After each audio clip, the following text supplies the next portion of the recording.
ৰঙা নদীৰ বুকুত অসমীয়া যুৱ মঞ্চৰ প্ৰতিবাদ নিপকক ক্ষতিপূৰণ দিয়াৰ দাবী বানাক্ৰান্ত ৰাইজক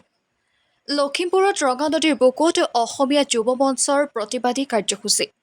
লখিমপুৰ নগৰৰ সমীপৰ পাঁচনৈ অঞ্চলৰ ৰঙা নদীৰ দলঙৰ তলত আজি বিয়লি নদীৰ বুকুত নামি ক্ষতিপূৰণ দিয়াৰ লগতে নিপকক ভাঙি দিয়ক বুলি প্ৰতিবাদ কৰে অসমীয়া যুৱ মঞ্চ আৰু বান বিধ্বস্ত ৰাইজে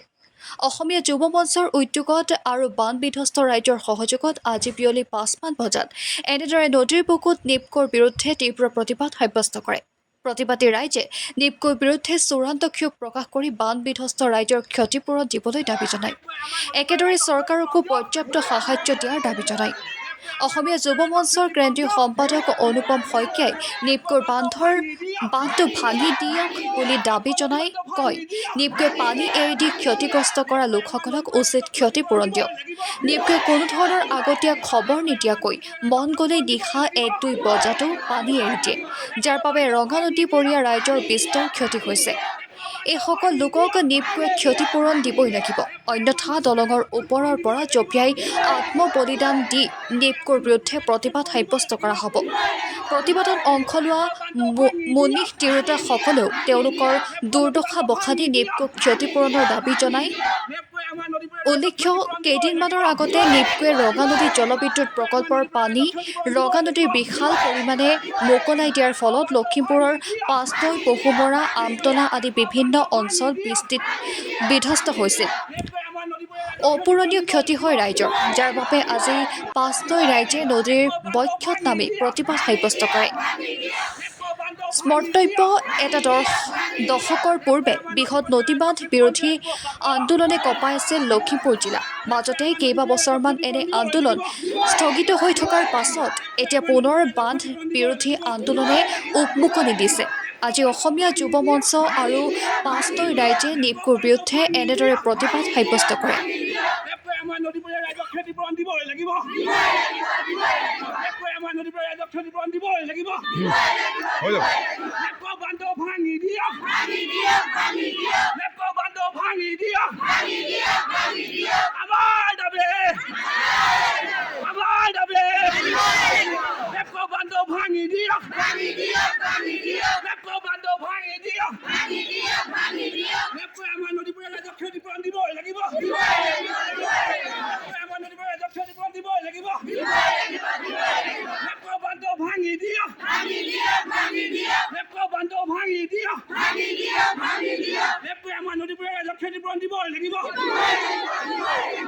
অঞ্চল আৰু আমাৰ নৈপৰীয়া যি পাঁচনৈবাসী ৰাইজৰ সহযোগত আমি নদীত এটা আন্দোলন গঢ়ি দিছিলোঁ আমাৰ কথা এইটো হ'ল চব নেপকো বান্ধটো ভাঙি দিয়ক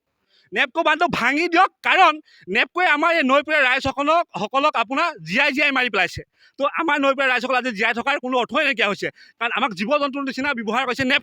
নেপকোৱে যেতিয়াই মন যায় তেতিয়াই পানী খুলি দিয়ে যেন আপোনাৰ নেপকোৱে মানে এনেকুৱা হৈছে আপোনাৰ নেপকো আৰু চচুবাৰী আমাৰ নৈকষাই ৰাইজৰ মানে সেই যি জোৱাই হ'লে মানে এই গাখীৰ দিয়া নিচিনাকৈ তেওঁলোকে ৰাতি 1টা বজাত মন গ'ল 2টা বজাত মন গ'ল যেতিয়াই মন যায় নেপকোৱে 3-4খনকৈ গেট খুলি দিয়ে এইবেলি 1 বজাত তেতিয়া পানী বহাৰ লগে লগে আমাৰ নৈপৰীয়া ৰাইজৰ ধান চাউল আপোনাৰ হাঁহ কুকুৰা গাহৰি ছাগলী সকলো উটি গ'ল আজি আমাৰ নৈপৰীয়া ৰাইজসকল দিশখৰা হৈ গ'ল আজি খাবলৈ মানুহৰ ঘৰত ভাত এমুঠি নাই ধান চাউল আপোনাৰ বিক্ৰী কৰি খাই ধান চাউল নাই হাঁহ ছাগলী বিক্ৰী কৰি খাই আজি হাঁহ ছাগলী উটি গ'ল গৰু উটি গ'ল ঘৰ ভাগি গ'ল মানুহ মৰি গৈছে কিন্তু নেপকোৱে আপোনাৰ যেতিয়াই মন যায় যে সেই পানী খোলাৰ ব্যৱস্থাটো বন্ধ কৰক নেপকোৱে অলপ পানীটো লাহে খোলক আৰু আমিতো ৰাইজে বিচাৰিছোঁ যে নেপকো বান্ধটো ভাঙি দিয়ক চৰকাৰে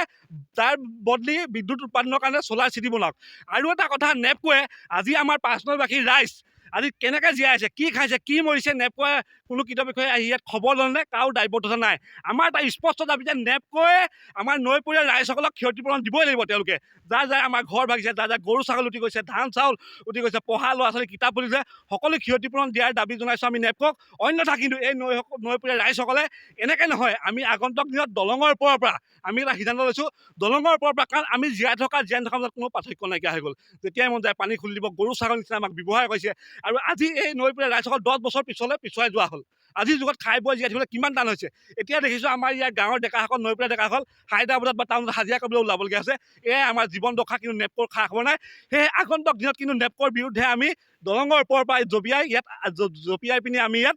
মানে আত্মবলিদান দিয়াৰহে আমি প্ৰতিবাদ কৰিম নহ'বা নেপকৰ নাকি নালাগে ইয়াত